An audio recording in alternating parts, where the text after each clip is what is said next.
So with this, this session is coming to an end. Now the next session, I will request Professor R.C. Sinha ji to come over on the desk, and the panelists are Professor Claude Vishnu Spaak and Professor K. Jayaprasad ji, Dean School of Global Studies and former Pro Vice Chancellor, Central University, Kerala. Professor Jayaprasad ji. Yeah.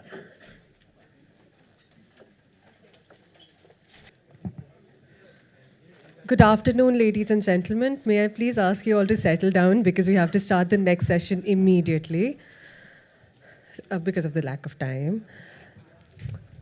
For this session, the theme is philosophical and political aspects of integral humanism. And we have the pleasure of having Professor R.C. Sinha, former chairman, Indian Council of Philosophical Research, as the chair for the session. We also have Professor Claude Vishnu Spaak, head of the department, Philosophy and Sociology Department of the Sorbonne University in Abu Dhabi. We are also honored to be joined by Professor K. Jayaprasad, Dean of Global Studies and former Pro Vice Chancellor of the Central University of Kerala. May I just give short introductions of all the speakers before we start the session? Professor R.C. Sinha, as you all already know, is the former chairman of the ICPR, and he has completed his PhD from the BHU itself. He has been honored by the Lok Nayak Samman and the Vidwat Bhushan, and has authored several books, including Rajniti Darshan Ki Rooprekha. He is also serving as the chief editor of the Darshanik Traimasik. Professor Claude Vishnu Spaak is the assistant professor and the head of department of the Philosophy and Sociology Department at the Sorbonne University in Paris. He is a specialist of Western contemporary philosophy, concentrating on the competence of phenomenology. He has authored 2 books on the same subject and has authored several other articles. Professor K. Jayaprasad is the professor and the dean of the School of Global Studies at the Central University of Kerala. He has previously served as the Pro Vice Chancellor at the Central University of Kerala and has served as a member of several academic parties and as the president of the All India Political Science Association. May we welcome you all, sir. May I please request Dr. Abhay Kumar to felicitate our chair, Dr. R.C. Sinha, sir, please.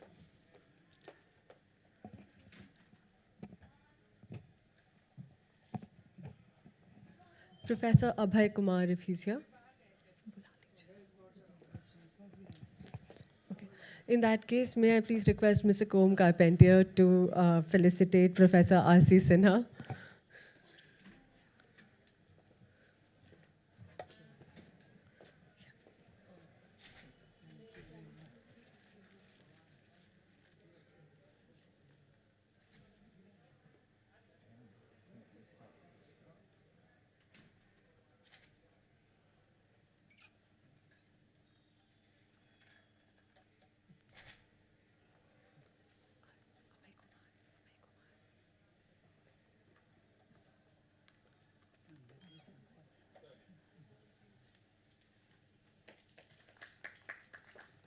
Thank you, sir.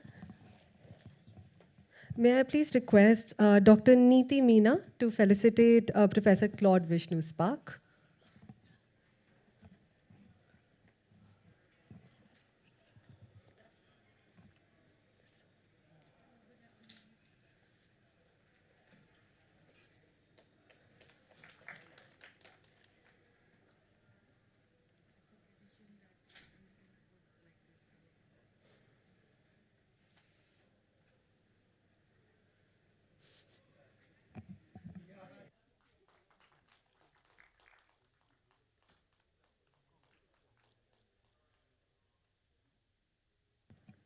And lastly, may I please request Professor Abhay Kumar to felicitate Professor K. Jayaprasad.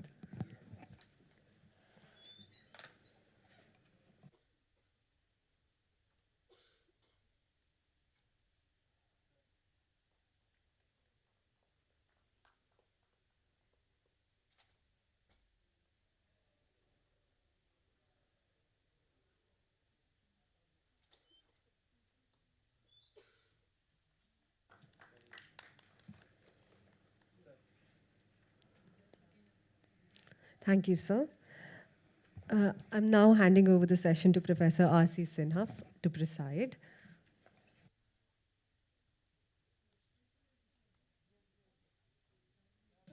Okay, in that case, may I please invite Professor Claude Vishnu Spaak to give his remarks.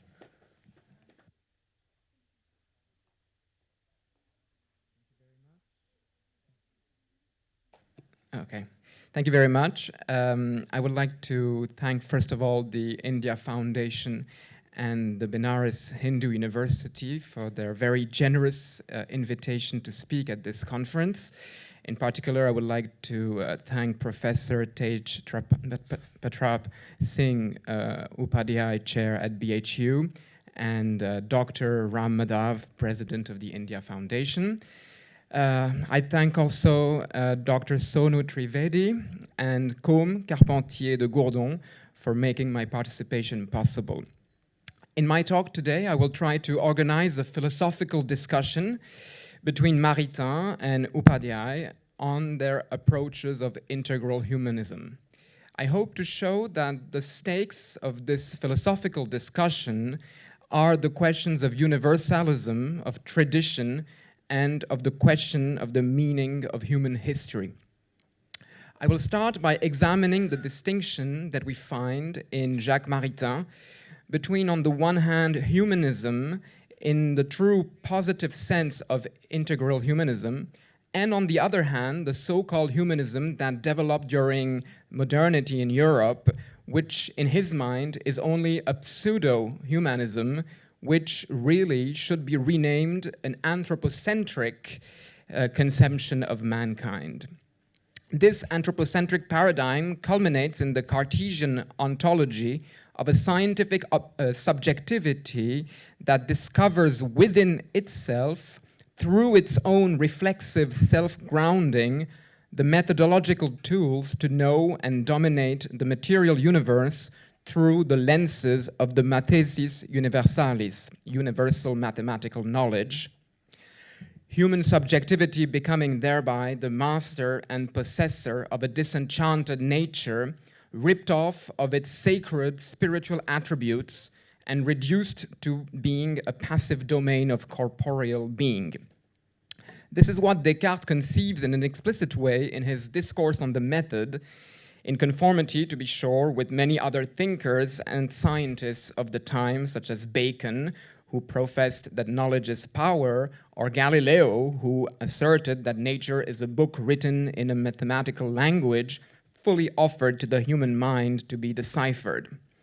So I quote here Maritain's work, Integral Humanism, Temporal and Spiritual Problems of a New Christendom. Quote, "Much progress has been made since modernity concerning above all the world of reflexivity and the prise de conscience of self. Science undertakes the conquest of created nature. The human soul makes unto itself a universe of its subjectivity. The profane world differentiates itself according to its own proper law. The creature knows itself." End of quote. According to Maritain, this anthropocentric spirit, as he calls it, has confronted modern man with division and misfortune. As he writes, quote, "An experience of suffering and catastrophe has instructed us. It is unto the interior hell of man, a prey to himself, that incontestable enrichments of civilization have opened." End of quote. This misfortune is due to the fact that the anthropocentric man of modernity has cut himself off from the transcendence of God. I quote again Maritain, "Man, forgetting that in the order of being and of good, it is God who has the first initiative and who vivifies our freedom, has sought to make his own proper movement as creature the absolute first movement, to give to his freedom of creature the first initiative of his good." End of quote. Such an experience in Western modernity of separation from the transcendence of God leads to a process of immanentization of the spirit within the sphere of human subjectivity, as exemplified, for example, with the theory of transcendental subjectivity that one finds in Kant's philosophy, or in German idealism, think here of Fichte, or later in Husserl's theory of absolute consciousness in his transcendental phenomenology. What is forgotten here by modernity, according to Maritain, is the utter dependence of the human spirit towards, I quote, the movement of grace, unquote. Consequently, and I quote again, the age in question has been an age of dualism, of dissociation, of splitting in two, an age of humanism separated from the incarnation, in which the effort of progress was to take on an inevitable character and itself contribute to the destruction of the human. In short, let us say that the radical vice of anthropocentric humanism has been its being anthropocentric and not its being humanism, end of quote. From this last quote, we see that Maritain firmly maintains a theological conception of the transcendence of the spirit that anthropocentric modernity has cut itself from, and this theological conception is specifically the Christian one, as one can see here from the Christological reference here to the incarnation of Jesus Christ, by whom the transcendence of God is intimately linked in the Catholic faith to the movement of grace through the redemptive intervention of God in creation. It is thus clear that Maritain's conception of integral humanism, as opposed to the false humanism of anthropocentric modernity, is grounded in the Christian faith. Quote, "We are thus led to distinguish two kinds of humanism," says Maritain, "a theocentric or truly Christian humanism and an anthropocentric humanism for which the spirit of the Renaissance and that of the Reformation are primarily responsible," end of quote. One can notice here that Maritain's extremely critical conception of the Reformation qualifies his theological humanism as essentially linked to the Roman Catholic and Apostolic Church, and it is worth noting, in passing, that Maritain was for a time the ambassador of France to the Vatican.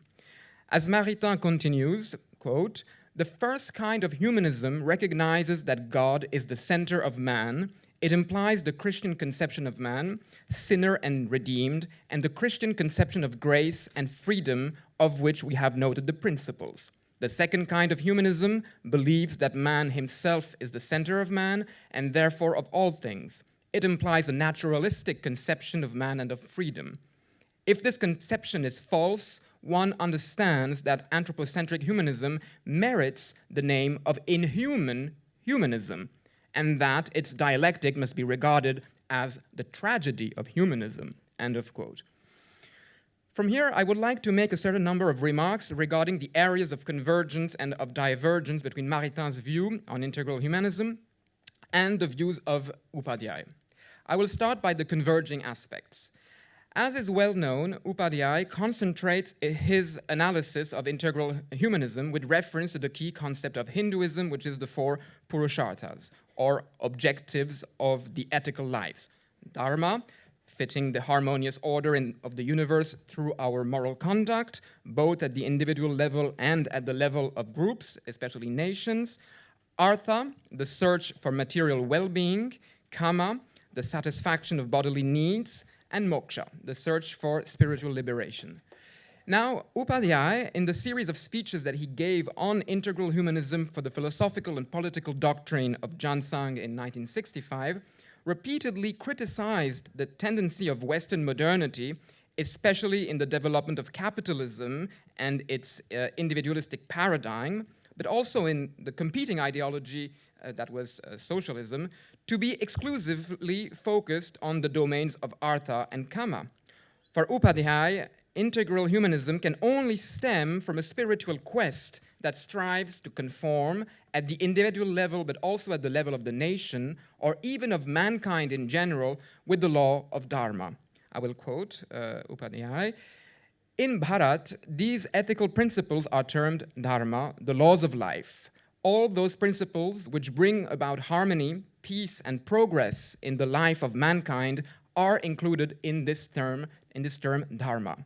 On the sound basis of Dharma, then, we must proceed with the analysis of life as an integral whole," end of quote. This clear dharmic conceptualization of integral humanism with reference to the integral wholeness of life is in alignment with Maritain's rejection of the anthropocentric Western conception of humanism, which, for Maritain no less than Upadhyay, focuses exclusively on the corrupted forms of artha and karma, on the economic exploitation of the world, and on the consumerist and sensualist attitude when they are pushed to the extreme. Moreover, Upadhyay shares with Maritain the same analysis that Western modernity has created the conditions of division and struggle both between the human being and nature and also within the human social and cultural order. However, one could suspect, at first sight at least, that the convergence between the two, Maritain and Upadhyay, regards only their shared criticism of Western modernity and not their respective positive views of the content of integral humanism, which, as we have seen, is highly dependent in Maritain on the Christian and even Catholic theology, whereas Upadhyay's central connection throughout his 1965 Jansang lecture series between integral humanism and Dharma would qualify his conception as grounded on the Hindu religious tradition and culture. Yet, such a differentiation between Maritain's Christian humanism and Upadhyay's alleged Hindu account of humanism would, in fact, be much too abrupt. Indeed, for Upadhyay, Dharma is by no means confined to the Hindu tradition or religion. On the contrary, Dharma regards the harmonious cosmic order of the entire universe. I will quote here Upadhyay, who says, "A person is a member of his family as well as his community. Above all, he is a member of the nation and society. If we consider even the larger sphere, he is a member of the whole of mankind and then the entire universe. The most important is that, despite this multiple personality, he can and should behave in a way which does not bring different aspects of his life into mutual conflict, but which is mutually sustaining, complementary, and unifying. This quality is inherent in man," end of quote. Thus, the perspective of integral humanism can be seen as a universalist one, where the integral human being is the one able to integrate fully to the dharmic order of the universe, its non-conflictual oneness. In another passage, Upadhyay even says that Dharma is not reducible to a religious legislation. It can open to an integral trans-religious openness to the dharmic order of the universe. I quote again, "Dharma is not confined to temples or mosques. Worship of God is only a part of Dharma. Dharma is much wider.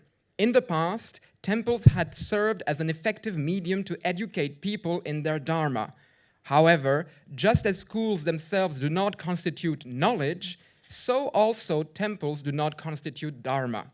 A child may attend school regularly and yet may remain uneducated. So also, it is possible that a person may visit a temple or mosque without a break, and yet he may not know his Dharma.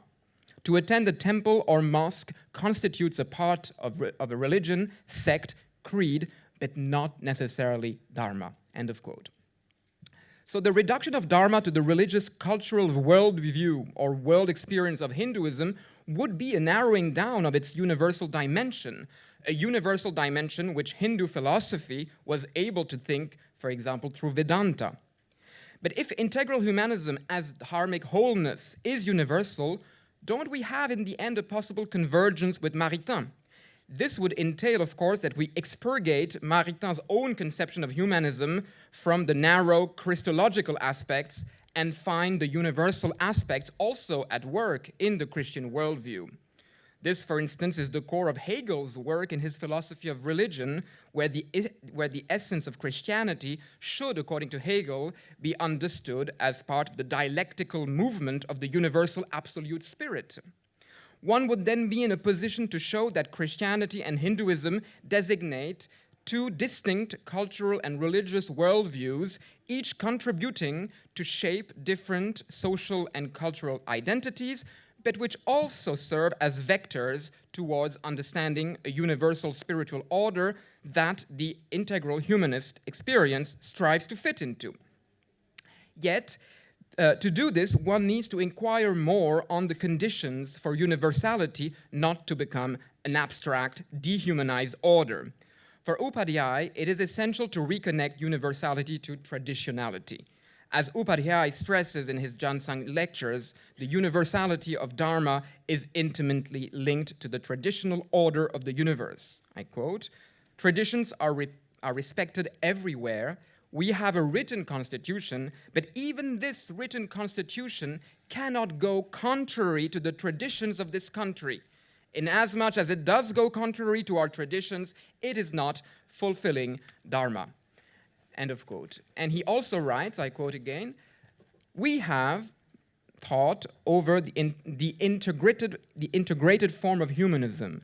On this basis, we shall be able to reconcile nationalism, democracy, socialism, and world peace with the traditional values of Bharatiya culture and think of all these ideals in an integrated form. Thereby, man can gain his lost status and attain the aims of his life." End of quote. So Upadhyay's emphasis on tradition is quite central for grasping the integral relation to Dharma. Integral humanism is deeply connected with tradition in the search for our spiritual identity at the individual level, the national level, the metaphysical level. Now, can this also be the case in the Western Christian worldview that Maritain belongs to? Is not, in the Western experience, universalism in a deep structural tension with tradition? Maritain here would doubtlessly say that such a conflict between universalism and tradition is what the anthropocentric worldview of modernity has secreted. And Maritain himself would plead for a unification of tradition and universality precisely in the Christian religious experience. As he writes, "For the Christian, true religion transcends every civilization and every culture. It is strictly universal." End of quote. Yet, I would like to point here that Maritain, though attached to tradition, is not a traditionalist as well. Indeed, at the core of the Christian Trinitarian concept of the Holy Spirit, which is archaeologically linked to the ancient Greek concept of logos, lies the idea that the universal is not given once and for all in a traditional past that we need to reconnect with, but as a goal. The Greeks would say a telos, that orients the movement of world history in a teleological way, that is, in a linear and progressive way towards its full spiritual realization, which is yet to be achieved and which is future-oriented. The deployment of history is part of the unfolding of the universal movement of creation itself. From the Western point of view, I have in mind here the Western philosophies of history. We stand in a dharmic order that is still settling in, that is still incomplete in its constitution, a dharmic order in which God himself has intervened at a certain point of history through the incarnation of Christ. As Maritain writes, there is, after the first age of Christendom and the second age of modernity, a third age of the world yet to come, of which he says, quote, "This third age would witness first the general liquidation of post-medieval humanism. Man would remain in it that which he is, but he would be under a new temporal regime, a new historical sky, also destined to decline in the end for new dawns. And it is only under this regime that there would begin to flower the integral humanism, the humanism of the incarnation." End of quote. Have we reached here at a fundamental difference between the Western and Indian interpretations of the meaning of integral humanism, around two conflicting views regarding the status of universalism and its connection with tradition and historicity? One, Maritain's, that is future-oriented, another, Upadhyay's, that is past-oriented. I think that this would be a simplification. Even though Upadhyay relentlessly relates the integral man to the traditionality of Dharma, Yet at the end of his 1965 conference, he also advocates for a very progressist vision of integral humanism, with the idea that humanity is on the linear road of history and has to embark on a journey towards the future in order to fully actualize its potentialities. I quote, "We want neither capitalism nor socialism," says Upadhyay. "We aim at the progress and happiness of man, the integral man. We have discussed here the philosophy, but the members of Bharatiya Sangh are not mere philosophers or academicians. We have taken due note of our ancient culture, but we are no archaeologists. We have no intention to become custodians of a vast archaeological museum. Our goal is not merely to protect the culture, but to revitalize it so as to make it dynamic and in tune with the times. We must ensure that our nation stands firm on this foundation and our society is enabled to live a healthy, progressive, and purposeful life. We shall have to end a number of traditions and set in reforms which are helpful in the development of values and of national unity in our society." End of quote. As example of this is, of course, that what Upadhyay calls the evil of untouchability. Quote, "If today's society is gripped with evils like untouchability, which leads men to treat other human beings as lower than themselves," I have almost finished, sorry, "and thereby threaten the national unity, we shall have to end such evils." End of quote. So just to wrap up, in the end, the soul of the nation, its chitti, is by no means, according to Upadhyay, past-oriented. Tradition should never fall back on traditionalism, but serve as a driving force and shared identity on the nation's road towards progress. But what is then the conceptual positive content of such a progress? What is its full scope? Is it scientific? Can it be moral and political progress as well, like one finds, for instance, in Kant, who speaks of the rationalization of mankind under the moral law? Here a tension probably emerges between, on the one hand, traditional knowledge and wisdom, and on the other hand, the linear historical movement of modernity as a movement of progress. Is the metaphysical idea of history seen as a linear movement of universalization one that Upadhyay would have accepted, or would he, on the contrary, have pointed that such a conception leads inevitably to division, struggle, and only to an abstract humanism, which in the end turns into an instrument of oppression against the human being? Put in another way, can Sarvodaya, which serves as the basis for Upadhyay's conception of progress, designate the progress of humanity towards understanding Dharma itself, leading to a new age of humanity yet to come? Or is it more exclusively a social ideal focusing on the dignity of labor, an equitable distribution of wealth, communal self-sufficiency? I leave this an open question. What is certain, though, and I'll just finish on this, what is certain, though, is that Upadhyay thought that human history should not be governed by conflict and struggle. He would thus have disagreed with the words of Hegel, according to whom negativity is the engine of the progress of spirit. But again, for Hegel, conflict and negativity are not only proper to modernity, they are a driving force going back to the dawn of Christianity, where redemption can only come through the suffering of conversion and the saving intervention of Christ. And farther back, negativity is also for Hegel at the foundation of Greek thought itself, where the tragic, as Nietzsche puts it in The Birth of the Tragedy, is seen as the most essential meaning of being itself. In Maritain himself, the theme of tragedy is central to his reflections on integral humanism, where he even speaks of the tragedy of God and, I quote, "the naive Christian civilization that would count on the native and naive unity of man," end of quote, meaning that the progress towards God implies, for Maritain, the tragic movement of history as a struggle internal to man himself, precisely against anthropocentrism and atheistic materialism. And I will end here. Thank you very much. I'm sorry for having been a bit long.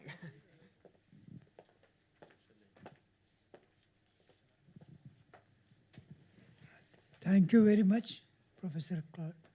it is certainly a philosophical paper, and there are so many very important contentions which one can contest also.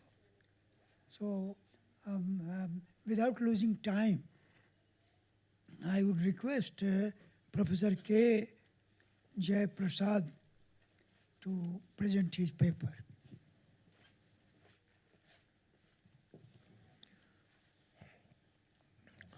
Respected Professor R.C. Sinha, Professor Claude, Vishnu, Spaak, most learned experts, professors, faculty, and research scholars. Namaste, Pranam. I am very much thankful to Dr. Ram Madhavji and also Professor T.P. Singh for giving me this opportunity and to participate in such a wonderful seminar. My paper is basically confined with the political aspect of the integral humanism. It was because I am getting your attention from the philosophy to politics, because it has been introduced to a political class in 1965. Basically, Deendayal Upadhyay introduced this subject of Egatma Manava Darshan. It will be more apt in Indian usage, the integral humanism to the workers of Bharatiya Janasangh. So that the basic objective of this philosophy is political rebuilding of the country, because the nation have around 1,000 years of slavery and foreign domination. India became independent. And immediately after independence, the confusion was there, and based on that, Deendayal ji came with this philosophy of integral humanism. The fundamental outlook of Bharatiya Samskriti is always integrated, and interdependence and cooperation are its fundamental features. There is an underlying unity even though it accepts differences. Even an individual is the aggregate of body, mind, intellect, and soul. All-round progress of individual is possible only with the development of all these attributes of man. Humanism, coming to humanism refers to a political outlook which believes in immense political potential of human intellect and understanding, and regards it to be capable of finest achievements. It holds that human dignity, human interest, and human welfare are entitled to primary importance in all worldly affairs. In India, Swami Vivekananda introduced a discussion on humanism. He presented Hinduism as a universal gospel of ethical humanism and spiritual idealism. He was followed by Sri Aurobindo, Tagore, and many others. Later, M.N. Roy introduced a new humanism and radical humanism. Pandit Deendayal Upadhyay initiated a new chapter of humanism with a holistic view, namely the integral humanism, as I mentioned in 1965. Even though India experienced 1,000 years of colonial exploitation and atrocities, the cultural enslavement of the country started with the colonial model of English education introduced in 1835. They wanted to build a tribe of Indians that would defend and advance the British interest. Since then, there has been a systematic effort to create inferiority complex in Indian minds, giving the impression that everything Bharatiya is inferior and everything Western is superior. Here, please understand that the Western, used not in the Western in a comprehensive manner, but what we experienced is the Western Anglican colonial model, and not even the continental Europe, minimum experience we have with them. Even though the Indian National Congress resolved for national education at Calcutta session of 1906, no efforts were made even after independence to restructure the colonial model of education. The serious efforts made by great saints, reformers, and freedom fighters, including Gandhiji, were totally neglected. As a result, those who were in political policy-making bodies looked to the West for theories of economic and social freedom and models of good governance. Interestingly, the major debates happened in India after independence were whether India should have to adopt Western capitalist model or Russian communist model. Indian knowledge system was totally neglected. Even the Gandhian alternative models and Sarvodaya concept were moved either to non-governmental sphere or in museums. Then Indian independence not defined. This is, I am taking the words of Deendayal ji. After independence, the builders of modern India failed to define the fundamental goal of Indian independence. Besides certain slogans, our policies and programs were not properly defined. As Deendayal ji stated, neglect of self and national identity become the root of our problems. Why an Indian alternative? This is the question asked by Deendayal ji. Confusion existed everywhere, including internal and external policies and priorities. Even this is the scenario of the post-independent period. For example, regarding the selection of the first Governor General of India, and name of the country, you are aware that India is the only colonial country, even after independence, outsourced a member from the colonial master to head the government, Mountbatten. And fortunately, Pakistan rejected Mountbatten. And also name of the country. And rarely the nations have officially two names. In India, the first article of the Indian Constitution stated that India, that is Bharat, is a union of states. So that we can see the confusion with the first article of the Indian Constitution. Then coming to the national anthem. And we have a national anthem and we have a national song. The nature of the state, official language, education policy, model of government, whether federal, unitary or union, capitalism or communism, mixed economy, relation with the communist world or the West, presidential or parliamentary, centralization and decentralization, Gandhian versus welfare state, etc. These are a large number of issues were there. In this background, Pandit Deendayal Upadhyay introduced integral humanism as a guiding principle and a remedy to the ongoing confusion. Coming to the national identity, first Indians should learn about their national identity, he says. Various efforts made by great reformers, saints and freedom fighters were totally neglected after independence, as I mentioned earlier. Without this, there is no meaning of independence. So long as we are unaware of our national identity, we cannot recognize or develop all our faculties. Deendayal ji says, quote, like the individual, the nation becomes a prey of numerous ills when its natural instincts are disregarded.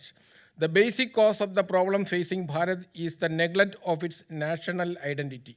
He added, a majority of those who lead the nation today, as well as those who take an active interest in the affairs of the country, are not sufficiently aware of this root cause. Consequently, opportunists with no principles reign the politics of our country. Then coming to the value-based politics, parties and politicians have neither principle nor aims nor a standard code of conduct. As a result, in the public mind, there is a distrust for everyone. There is hardly any person whose integrity is beyond doubt in public mind. This situation must be changed. Otherwise, unity and discipline cannot be established in the society. Where should we start? This is the question asked by Deendayal ji. India's national life was disturbed by 1,000 years of foreign rule. Many nations have made phenomenal progress in the past 1,000 years, but our attention was engaged in fighting for independence or blocking new invaders. As a result, India not been able to contribute to the world progress for around 1,000 years. Hence, our immediate priority was to fill this deficiency and stand shoulder to shoulder with the other advanced nations of the world. I am quoting totally from his treatise.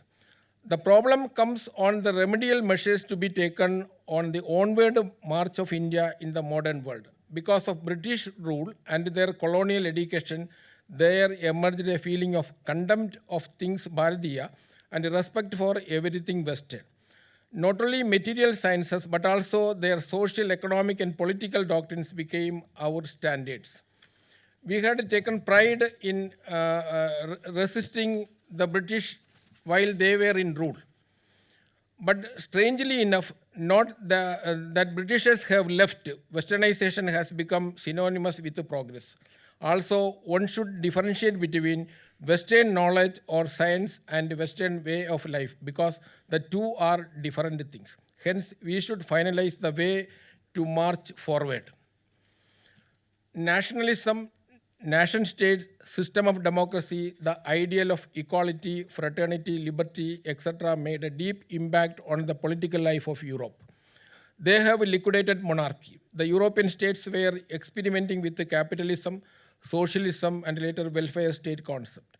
After the world wars, the idea of world peace, world unity became popular, and as a result, many world organizations were started. And here you can see the concept of Deendayal, how he was positive. Because he says, India should learn lessons from West.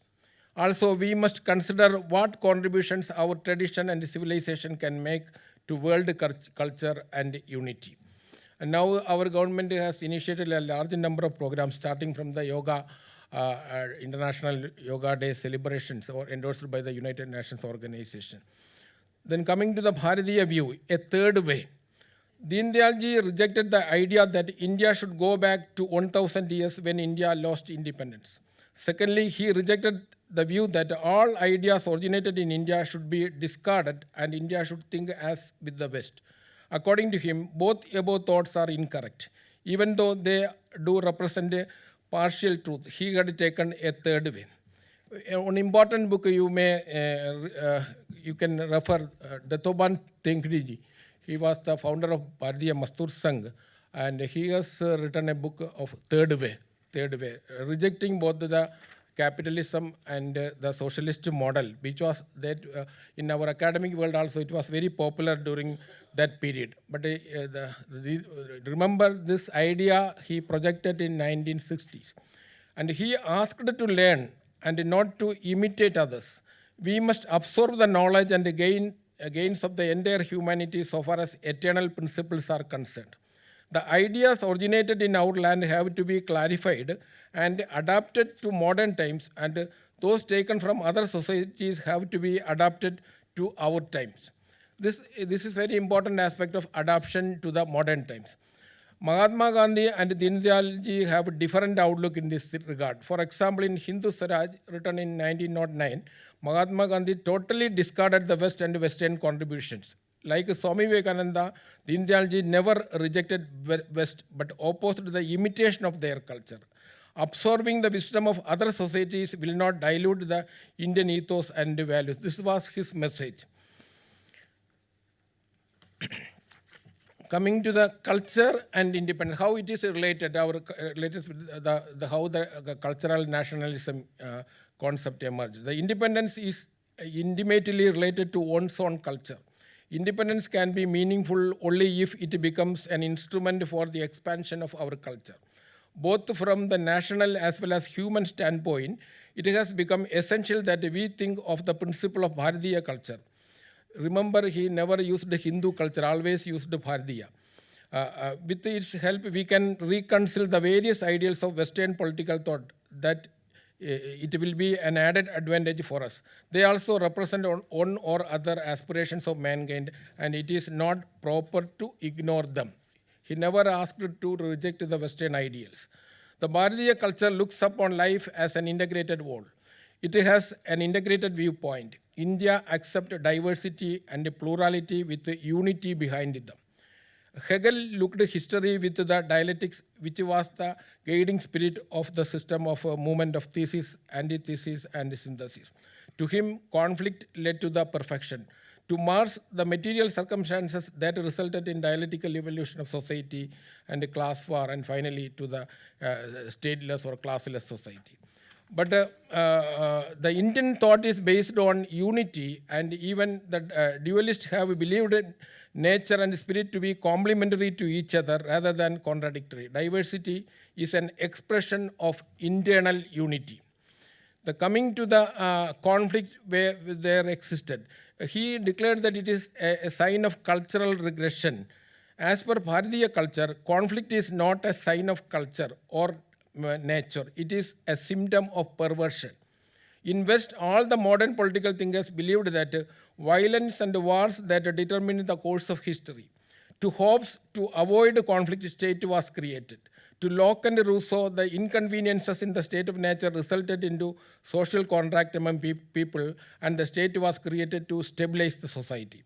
To Hegel, through the war and conflict, the march of state happened. Class war is the basic component of the communist ideal world envisaged by Karl Marx. Idealist, materialist, and contractualist thinkers believed that conflicts and uncertainty resulted in the formation of the state.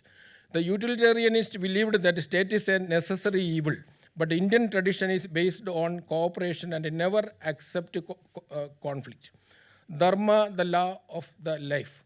All those principles which bring about harmony, peace, and progress in the life of mankind are included in this term dharma.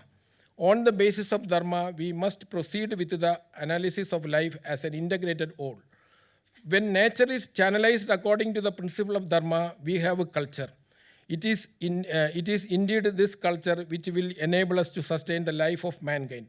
Dharma is translated here as law. Thus, an integrated life is not only the foundation and the underlying principle of culture, but also its aim and ideals.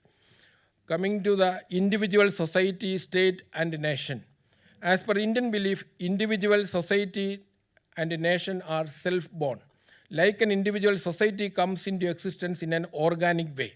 Society is not a result of contract. Society has its own body, mind, intellect, and soul. When a group of persons live with a goal, an ideal, a mission, and look upon a particular piece of land as motherland, this group constitutes the nation. This is the definition according to... yes, sir, the state is brought into existence to protect the nation and produce and maintain the conditions in which the ideals of nation can be translated into reality. And here the ideals of the nation constituted like soul of the individual, Chidi, is to nation. The laws that help to manifest and maintain Chidi of a nation are termed dharma, that is supreme. If dharma is destroyed, the nation perishes. If either of the two, the ideal and motherland is not there, then there is no nation. Coming to my conclusion, integral humanism was introduced as a guiding principle or roadmap to the newly independent country. Integral humanism rejects both individualist and collectivist theories of the West. Hence, it rejects both capitalism and communism. It also rejects the social contractual origin of the state. To Deendayal, the state is an organic entity. He rejected the idealist theory of the state as envisaged by Hegel and Green. Integral humanism was essentially entirely different from the contemporary debate of new humanism or radical humanism believes that man is a rational being. M. Roy predicted that with the commonwealth and fraternity of free men, boundaries of national states will gradually disappear, and he expected a new renaissance. To integral humanism, an individual is an aggregate of body, mind, intellect, and soul. All these attributes need to be satisfied, and only then an individual will experience real happiness. Material and spiritual progress are to be aimed at.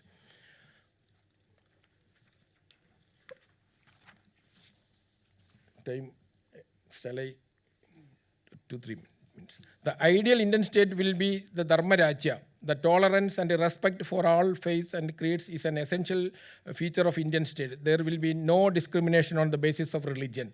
Dharma Rajya is a non-sectarian state and not a theocratic state. Dharma Rajya does not recognize any individual or body as sovereign. Dharma Rajya rejects totalitarianism and also prevents democracy from degenerating into monocracy. Dharma Rajya is duty-oriented and not right-oriented. Democracy, Loktantra, is a means for upholding people's rights, Lok Adhikar, and promoting people's duties, Lok Kartavya. Democracy has to be established not only in political field but in the economic and social field as well. Political democracy, economic democracy, and social democracy. And freedom is a natural urge in both individuals and nations. Along with the political freedom, economic and social freedom is also necessary. Non-interference by the state in the natural interest of the individual and the society constitute the political freedom. Integral humanism believes man cannot live alone. Materially, socially, and in all respect, man is dependent on others. Thus, oneness of life and complete absence of difference is a unique aspect of our worldview. Hence, it rejects the dialectical evolution of society and dialectical materialism and class war concept.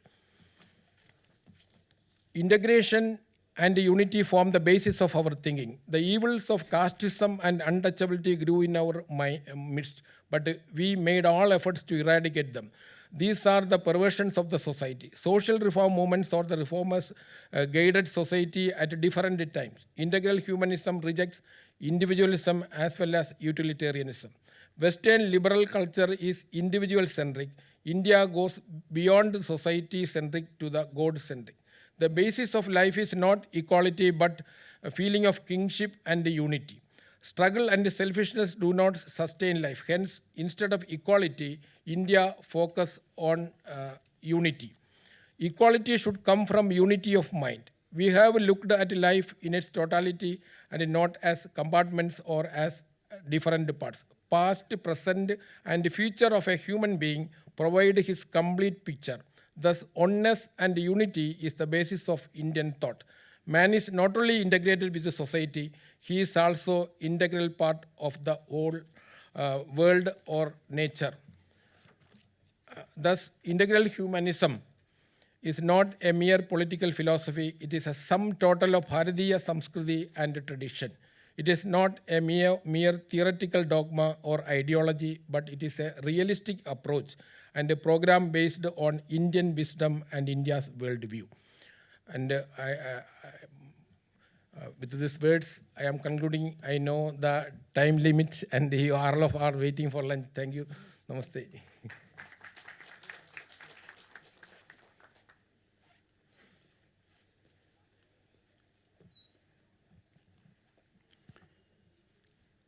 I must congratulate both the speakers. Keeping in view the time constraint, I would not comment much. I will say a little bit. First of all, I offer my deep Shraddhanjali to Pandit Madan Mohan Malviya ji and Pandit Deendayal Upadhyay ji.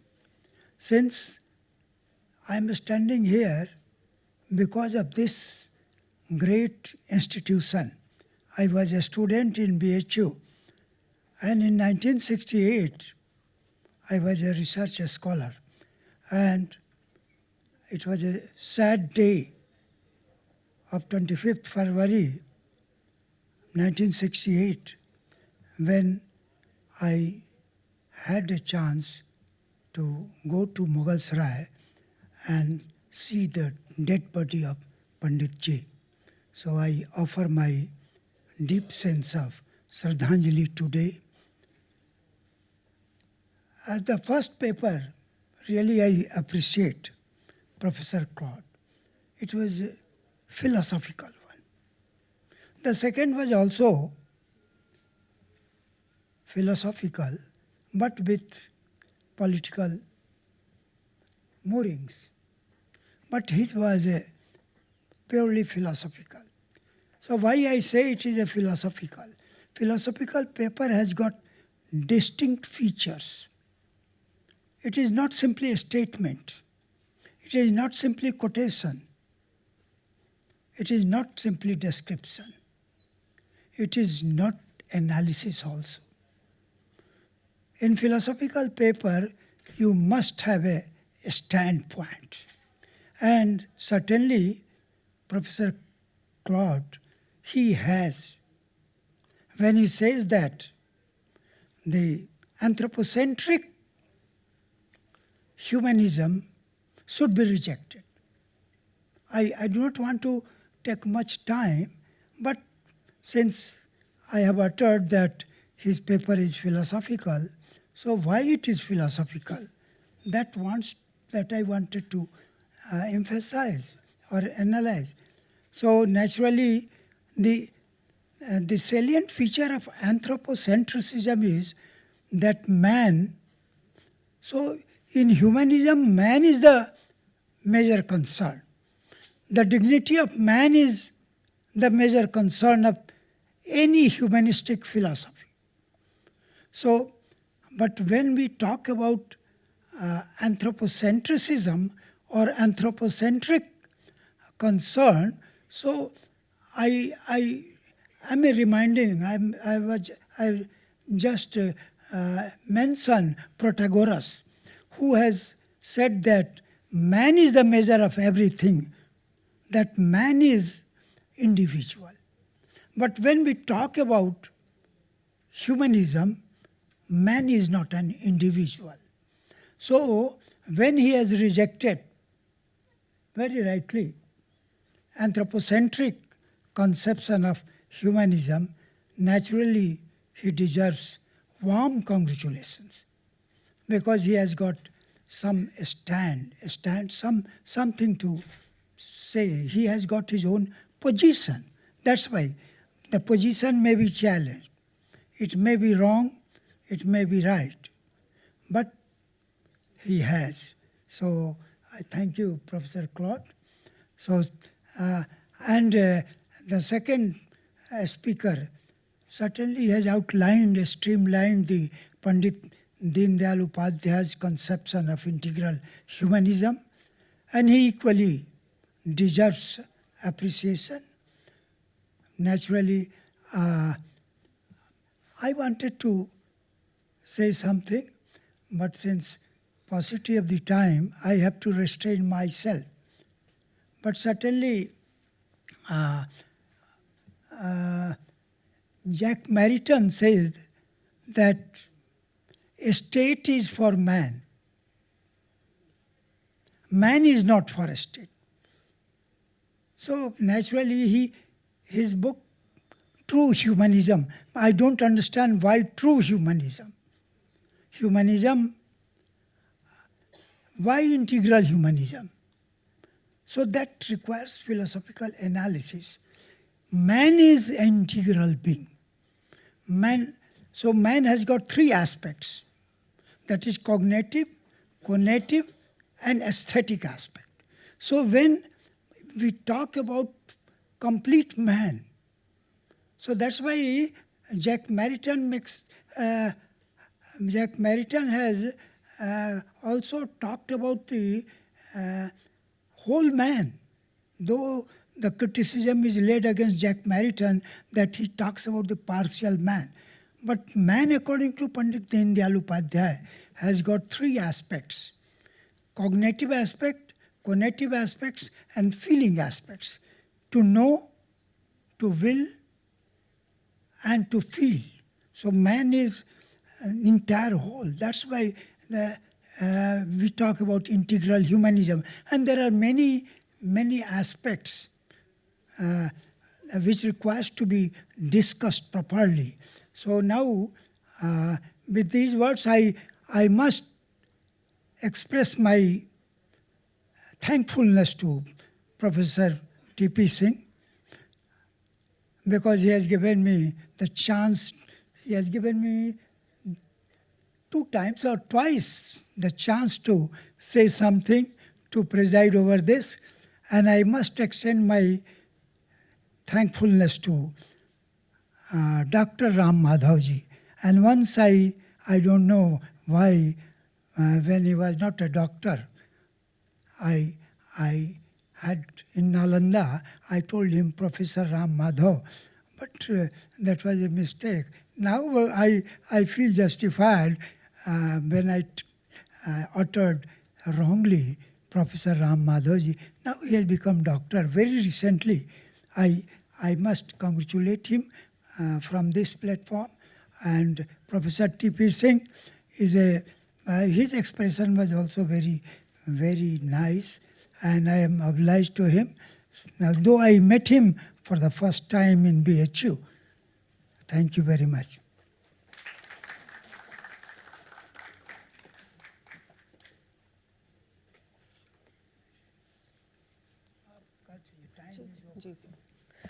Because of the paucity of time, we can't take any questions for this session.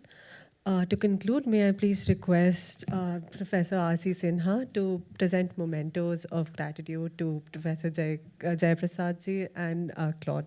So I'm sorry that we could not take question and answers because of the paucity of the time.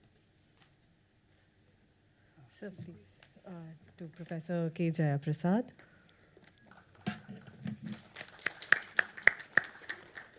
And to Professor Claude Vishnu Spaak.